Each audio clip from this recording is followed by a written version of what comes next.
1899 was an epoch of whiskers. Bewhiskered kings, statesmen, soldiers, and sailors, Krugers, Salisburys, Kitcheners, Kaisers, and cricketers. Incredible years of pomp and absurdity, of extreme wealth and poverty, of inane political bigotry of both cartoon and press. But England was to absorb many shocks and indignations. A few Boer farmers in the African Transvaal were warring unfairly, shooting our red-coated soldiers, excellent targets, from behind boulders and rocks. Then the War Office saw the light, and our red coats were quickly changed to khaki. If the Boers wanted it that way, they could have it. I was vaguely aware of war through patriotic songs, vaudeville sketches, and cigarette pictures of the generals. The enemy, of course, were unmitigated villains. One heard dolorous news about the Boers surrounding Ladysmith, and England went mad with hysterical joy at the relief of Mafeking. Then at last we won. We muddled through. All this I heard from everyone but Mother. She never mentioned the war. She had her own battle to fight. Sydney was now 14 and had left school and got a job at the Strand Post Office as a telegraph boy. With Sydney's wages and Mother's earnings at her sewing machine, our economy was almost feasible, although Mother's contribution was a modest one.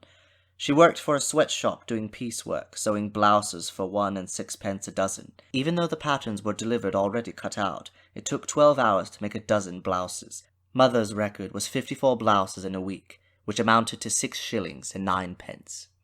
Often at night I would lie awake in our garret watching her bent over her sewing machine, her head haloed against the light of the oil lamp, her face in soft shadow, her lips faintly parted with strain as she guided the rapidly running seams through her machine, until the drone of it would send me off to sleep again. When she worked late this way, it was usually to meet a monetary deadline. There was always the problem of installment payments. And now a crisis had arisen. Sydney needed a new set of clothes. He had worn his telegraph uniform every day in the week, including Sundays, until his friends began to joke about it. So for a couple of weekends he stayed home until Mother was able to buy him a blue serge suit. In some ways she managed to scrape together 18 shillings. This created an insolvency in our economy, so that Mother was obliged to pawn the suit every Monday after Sydney went back to work in his telegraph uniform. She got 7 shillings for the suit, redeeming it every Saturday for Sydney to wear over the weekend. This weekly custom became a habitual ceremony for over a year, until the suit became threadbare. Then came a shock. Monday morning, as usual, Mother went to the pawn shop. The man hesitated. "I'm sorry, Mrs. Chaplin, but we can't lend you 7 shillings any longer." Mother was astonished. "But why?" she asked. "It's too much of a risk. The trousers are threadbare. Look," he said, putting his hand on the seat of them. "You can see right through them." "But they'll be redeemed next Saturday," said Mother. The pawnbroker shook his head. "The best I can do is 3 shillings for the coat and waistcoat." Mother rarely wept, but it was such a drastic blow that she came home in tears. She depended on that 7 shillings to carry us through the week. Meanwhile, my own vestments were, to say the least, in disrepair. What was left of my 8 Lancashire lads' outfit was a motley sight. There were patches everywhere, on the elbows, trousers, shoes, and stockings, and in this condition I ran smack into my nice little boy friend from Stockwell. What he was doing in Kennington I did not know, and was too embarrassed to find out. He greeted me friendly enough, but I could see him eyeing my deplorable appearance. To offset my embarrassment I assumed a dégaged manner, and in my best cultured voice told him that I was wearing my old clothes because I had just come from a beastly carpentry lesson. But the explanation had little interest for him. He began to look crestfallen, and to cast his eyes aside to hide his embarrassment. He inquired after Mother. I answered briskly that she was away in the country, and turned the attention to him. "Are you living in the same place?" "Yes," he answered, surveying me as though I had committed some cardinal sin. "Well, I'll run along," I said abruptly. He faintly smiled. "Goodbye," he said, and we parted. He walking off sedately in one direction, and I, furious and ashamed, running helter-skelter in the opposite one. Mother had a saying, "You can always stoop and pick up nothing," but she herself did not adhere to this adage, and my sense of propriety was often outraged. One day, returning from Brompton Hospital, Mother stopped to upbraid some boys tormenting a derelict woman who was grotesquely ragged and dirty. She had a cropped head, unusual in those days, and the boys were laughing and pushing each other towards her, as if to touch her would contaminate them. The pathetic woman stood like a stag at bay until Mother interfered. Then a look of recognition came over the woman's face. "Lil," she said feebly, referring to Mother's stage name. "Don't you know me? Eva Lestock." Mother recognized her at once, an old friend of her vaudeville days. I was so embarrassed that I moved on and waited for Mother at the corner. The boys walked past me, smirking and giggling. I was furious. I turned to see what was happening to Mother, and lo, the derelict woman had joined her and both were walking towards me. Said Mother, "You remember Charlie?" "Do I?" said the woman dolefully. "I've held him in my arms many a time when he was a baby." The thought was repellent, for the woman looked so filthy and loathsome, and as we walked along, it was embarrassing to see people turn and look at the three of us. Mother had known her in vaudeville as the dashing Eva Lestock. She was pretty and vivacious then, so Mother told me. The woman said that she had been ill in the hospital, and that since leaving it she had been sleeping under arches and in Salvation Army shelters. First Mother sent her to the public baths, then, to my horror, brought her home to our small garret. Whether it was illness alone that was the cause of her present circumstances, I never knew. What was outrageous was that she slept in Sydney's armchair bed. However, Mother gave her what clothes she could spare and loaned her a couple of bob. After 3 days she departed, and that was the last we ever saw or heard of the dashing Eva Lestock. Before Father died, Mother moved from Pall Mall Terrace and rented a room at the house of Mrs. Taylor, a friend of Mother's, a church member and devoted Christian. She was a short, square-framed woman in her middle 50s, with a square jaw and a sallow, wrinkled face. While watching her in church, I discovered she had false teeth. They would drop from her upper gums onto her tongue while she sang. The effect was hypnotic. She had an emphatic manner and abundant energy. She had taken Mother under her Christian wing and had rented her a front room, at a very reasonable rent, on the second floor of her large house, which was next to a graveyard. Her husband, a facsimile of Dickens' Mr. Pickwick, was a precision ruler maker and had his workshop on the top floor. The roof had a skylight, and I thought the place heavenly, it was so peaceful there. I often watched Mr. Taylor at work, fascinated as he peered intensely through his thick-lensed spectacles with the large magnifying glass, making a steel ruler that would measure 1/50th part of an inch. He worked alone, and I often ran errands for him. Mrs. Taylor's one desire was to convert her husband, who, according to her Christian scruples, was a sinner. Her daughter, whose features were of the same cast as the mother's, except that she was less sallow and, of course, much younger, would have been attractive but for her hauteur and objectionable manner.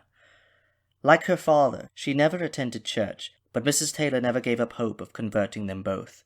The daughter was the apple of her mother's eye, but not of my mother's eye. One afternoon, while on the top floor watching Mr. Taylor at work, I heard an altercation below between Mother and Miss Taylor. Mrs. Taylor was out. I do not know how it started, but they were both shouting loudly at each other. As I reached our landing, Mother was leaning over the banister. "Who do you think you are, Lady Shit?"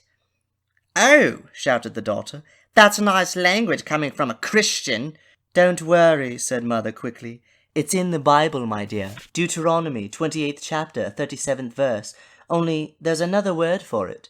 However, shit will suit you." After that, we moved back to Pall Mall Terrace. The Three Stags in the Kennington Road was not a place my father frequented, yet as I passed it one evening, an urge prompted me to peek inside to see if he was there. I opened the saloon door just a few inches, and there he was, sitting in a corner. I was about to leave, but his face lit up and he beckoned me to him. I was surprised at such a welcome, for he had never been demonstrative. He looked very ill. His eyes were sunken, and his body had swollen to an enormous size. He rested one hand, Napoleon-like, in his waistcoat, as if to ease his difficult breathing. That evening he was most solicitous, inquiring after Mother and Sydney, and before I left, took me in his arms and for the first time kissed me. That was the last time that I saw him alive. 3 weeks later he was taken to St. Thomas Hospital. They had to get him drunk to get him there. When he realized where he was, he fought wildly. But he was a dying man. Though still very young, only 37, he was dying of dropsy. They tapped 16 quarts of liquid from his knee. Mother went several times to see him and was always saddened by the visit. She said he spoke of wanting to go back to her and start life anew in Africa. When I brightened at such a prospect, Mother shook her head, for she knew better. He was saying that only to be nice, she said. One day she came home from the hospital indignant over what the Reverend John McNeill, evangelist, had said when he paid Father a visit. "Well, Charlie, when I look at you, I can only think of the old proverb, 'Whatsoever a man soweth, that shall he also reap.'" "Nice words to console a dying man," said Mother. A few days later, my father was dead. The hospital wanted to know who would bury him. Mother, not having a penny, suggested the Variety Artists Benevolent Fund, a theatrical charity organization. This caused an uproar with the Chaplin side of the family. The humiliation of being buried by charity was repugnant to them. And Uncle Albert from Africa, my father's youngest brother, was in London at the time and said he would pay for the burial. The day of the funeral we were to meet at St. Thomas Hospital, where we were to join the rest of the Chaplins, and from there drive out to Tooting Cemetery. Sidney could not come, as he was working. Mother and I arrived at the hospital a couple of hours before the allotted time, because she wanted to see Father before he was enclosed. The coffin was enshrouded in white satin, and around the edge of it, framing Father's face, were little white daisies. Mother thought they looked so simple and touching, and asked who had placed them there.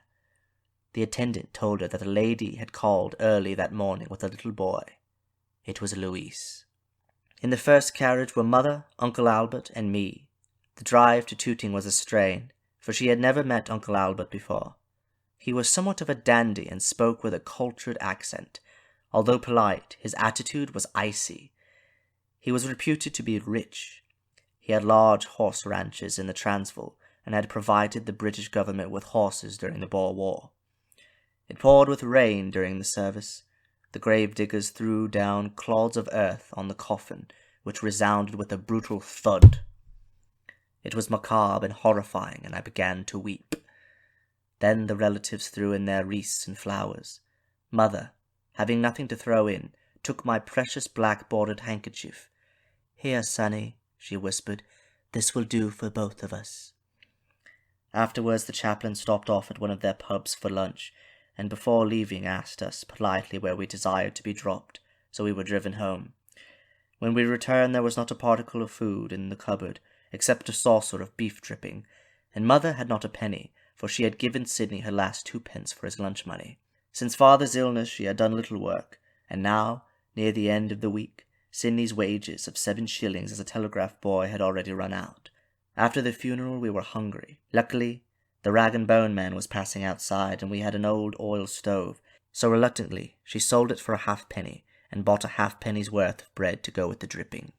Mother, being the legal widow of my father, was told the next day to call at the hospital for his belongings, which consisted of a black suit spotted with blood, underwear, a shirt, a black tie, an old dressing gown, and some plaid house slippers with oranges stuffed in the toes.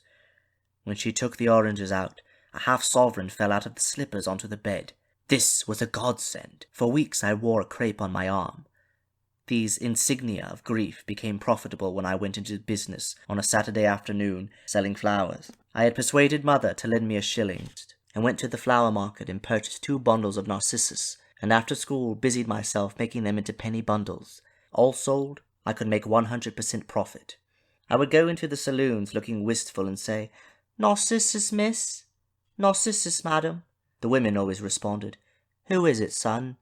And I would lower my voice to a whisper, "My father," and they would give me tips. Mother was amazed when I came home in the evening with more than 5 shillings for an afternoon's work. One day she bumped into me as I came out of a pub, and that put an end to my flower selling.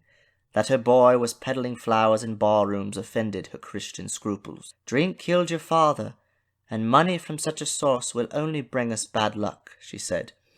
However, she kept the proceeds, though she never allowed me to sell flowers again.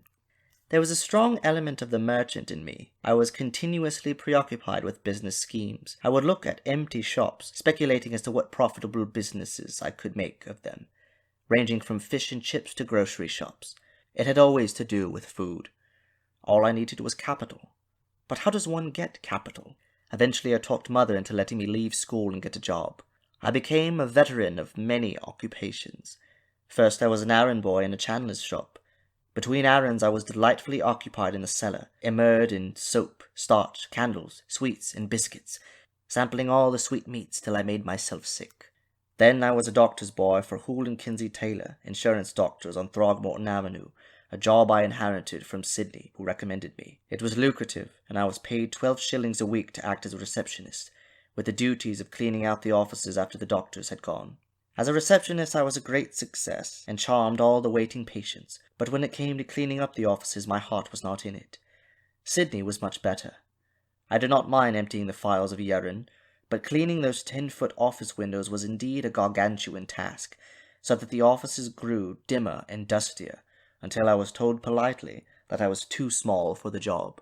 When I heard the news I broke down and wept. Dr. Kinsey Taylor, married to a very wealthy lady with a large house in Lancaster Gate, took pity on me and said he would fit me in as a page boy at his house. Immediately my heart lightened. A page boy in a private house, and a very posh one at that. It was a happy job, for I was the pet of all the housemaids. They treated me like a child and kissed me good night before I went to bed. But for fate I might have become a butler.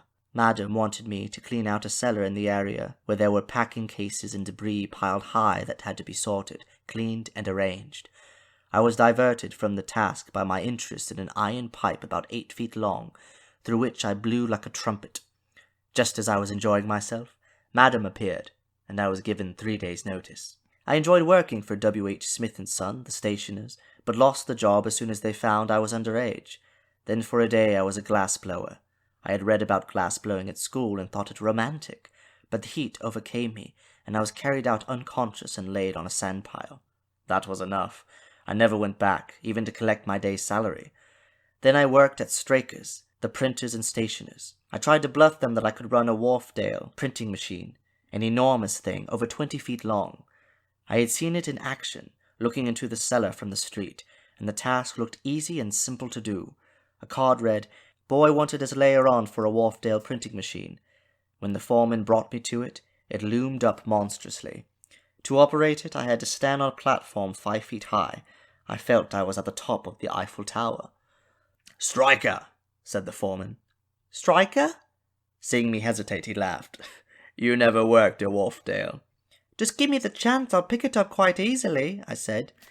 Striker meant pull the lever to start the brute. He showed me the lever, then put the beast at half speed. It started to roll, grind, and grunt. I thought it was going to devour me. The sheets were enormous. You could have wrapped me in one. With an ivory scraper I fanned the paper sheets, picking them up by the corners and placing them meticulously against the teeth in time for the monster to clutch them, devour them, and regurgitate until they rolled out at the rear end. The first day I was a nervous wreck from the hungry brute wanting to get ahead of me. Nevertheless, I was given the job at 12 shillings per week. There was romance and adventure about getting out on those cold mornings before daylight and going to work, the streets silent and deserted except for 1 or 2 shadowy figures making their way to the beacon light of Lockhart's tea room for breakfast. One had a feeling of well-being with one's fellow men, sipping hot tea in the glow and warmth of that momentary respite before a day's work. And the printing job was not unpleasant, but for the heavy work at the end of the week, having to wash the ink off those tall, heavy gelatin rollers weighing more than 100 pounds each, the work was tolerable. However, after 3 weeks there I came down with influenza, and Mother insisted that I return to school. Sydney was now 16, and came home excited because he had obtained a job as a bugler on a Donovan and Castle Line passenger boat sailing to Africa. His duties were to blow the coals for lunch, etc. He had learned to play the bugle from the Exmouth training ship. Now it was paying off. He was to receive £2.10 a month and tips from waiting at 3 tables in the second class. 35 shillings he was to get in advance before sailing, which of course he would give to Mother. With such happy prospects we moved into 2 rooms over a barber shop in Chester Street. Sydney's return from his first trip was an occasion for celebration, for he came back with over £3 in tips and all in silver. I remember him pouring the money out of his pockets onto the bed. It seemed more money than I had ever seen in my life, and I could not keep my hands off of it. I scooped it up, dropped it, stacked it, and played with it until both Mother and Sidney declared that I was a miser. What luxury! What indulgence! It was summer, and this was our cake and ice cream period. We had many other luxuries besides. It was our period of bloaters, kippers, haddocks, and toasted tea cakes for breakfast, and muffins and crumpets on Sunday morning. Sidney caught cold and languished in bed for several days, and Mother and I waited on him. It was then that we indulged ourselves in ice cream, a penny worth in a large tumbler which I presented at the Italian ice cream shop, much to the irritation of the owner. On my second visit he suggested I bring a bathtub. A favourite summer drink of ours was sherbet and milk. The sherbet fizzing up through the over-skimmed milk was indeed delectable. Sidney told us many amusing stories about his voyage. Before sailing, he almost lost the job when he blew the first bugle call for lunch. He was out of practice, and the soldiers aboard let up a chorus of howls. The chief steward came in a fury. "What the hell do you call that?" "Sorry, sir," said Sidney. "I haven't got my lip in yet." "Well, you better get your bloody lip in before the boat sails, otherwise you'll be put ashore." During meals there would be a long line of stewards in the kitchen filling their orders, but by the time Sidney's turn came he had forgotten his order, so he would have to go to the end of the line again. Sidney said that for the first few days while everyone was finishing their dessert, he was serving soup. Sidney stayed home until his money was spent. However, he was booked for a second trip, and again they advanced him 35 shillings which he gave to Mother. But this did not last long. After 3 weeks we were scraping the bottom of the barrel, and there was another 3 weeks to go before Sidney's return. Although Mother continued working at her sewing machine, what she earned was not enough to keep us going. Consequently, we were in another crisis. But I was resourceful. Mother had a pile of old clothes, and as it was Saturday morning I suggested that I should try and sell them in the marketplace. Mother was a little embarrassed, and she said that they were quite worthless. Nevertheless, I wrapped them up in an old sheet and wended my way to Newington Butts, and there laid my ignoble congeries on the pavement, a drab and sorry sight. Then stood in the gutter and shouted, "Here!" picking up an old shirt, then a pair of old corsets. "What will you give me? A shilling? 6 pence? 3 pence? 2 pence?" Not even at a penny could I make a sale. People would stop, look astonished, then laugh and go on their way. I began to feel embarrassed, especially when the occupants of a jeweller's shop opposite began looking at me through the shop window. However, nothing deterred me. Eventually a pair of gaiters that did not look so depressing sold for 6 pence, but the longer I stayed, the uneasier I felt.